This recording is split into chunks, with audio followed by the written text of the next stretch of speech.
It's not the word you chose to say. It's Francis, if you must know. A good saint. Hello, Francis.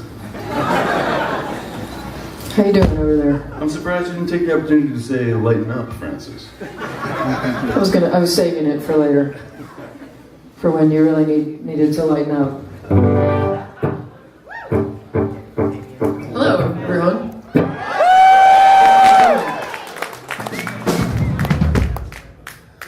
Thanks so much to Lemuria, we're on tour with.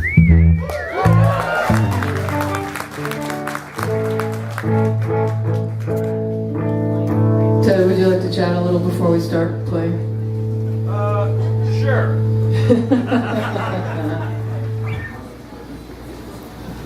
What would you like to chat about? I would like to, well, I keep thinking about the woman who sat next to you on the plane from Denver. You want to get right into that? Yesterday. Well, I'm kind of fascinated by her, and I sort of want maybe the audience has some idea of what her deal was. I felt like this is possibly a story You want to ramp into? we shouldn't bring up on stage, but since you brought it up. Look, First class or business class? as many of you know, Come on. First class or business class? yep, not the other one. Keep the one going after back. that. Some of you probably don't know this. Some of you, I hope, do. I have great affection for the state of Texas. I love. It's true. Love. So many places within Texas as a whole. Point is, I sat next to this woman on the flight. Now, do you think she was from Texas or She was. She's from Okay. Dallas. Yeah, she's from Okay. Dallas. She told you that. We experienced a number of hours long delay in the Denver airport, as is common in the Denver airport, and Mile High Club. Yes. there was no Mile High Club. Well, you guys have a whole different story. First class, Yeah. getting it on at the Mile High Club. It's a whole different. What do you- I really like this picture of us, What like do you do for a living? playboys, jet setters. You know, there might have been a time when musicians such as us would be business class and possibly participate in the Mile High Club. Those days are over, both because of the downturn in the economy for musicians, and because we're getting up there. All right, so you're going to retain some sort of mystique, as if if possibly in days of yore, you would have been that jet-setting guy. Oh. You know what? That's not very punk. That doesn't really jive with this portrait of the business class Mile High Club dude. Well, let's say I'm not speaking. Hey, another Jack and Coke over here. I'm not going to cause any trouble. Just keep it coming. No, all right. The real story is that I was seated next to a person who was very angry about the delay, and She was probably 70 years old. Let's start off with that. Okay, yeah. Yeah. Your classic, nice old lady, airplane seat companion Sure. that you might wonder, when you sit down, you might wonder, is she going to talk to me about Jesus Christ, our Lord and Savior?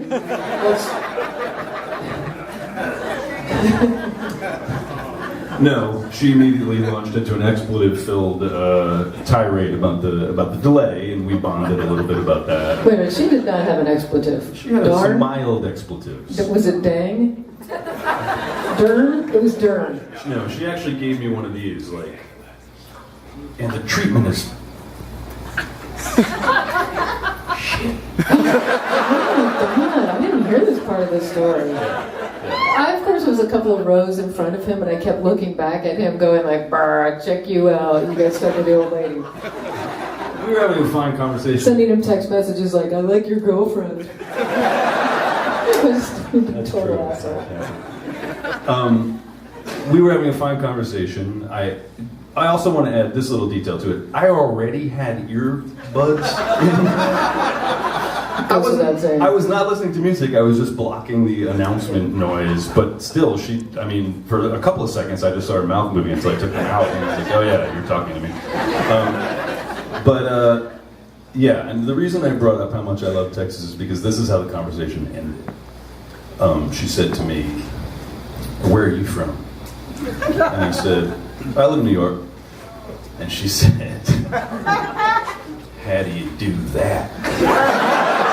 And then never said another word to me for the entire rest of the duration of the flight. See, that's what fascinates me. I don't understand. I mean, I think I understand that that's code for, this conversation is over.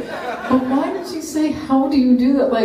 Like, well, it's hard to walk through the needle-filled streets and flowing with vomit and other effluvia, being mugged every other, half a block. It's as if you live in Andy Warhol's factory and there's always like naked, weird, nude movies being There's that made. too on every building. Heroin facade. needles sticking out of arms all the time. That's what I feel like she immediately pictured. She was like, "Oh, we are over." And in fairness, like that's what I present. When they see me, that's the image. I thought you looked very clean cut yesterday. You looked very nicely showered and your tattoos weren't showing. I did wash and cut my hair yesterday before we left. Yeah. So anyway, how do you do that? We'll find out tonight. I guess it's time to launch into the first song.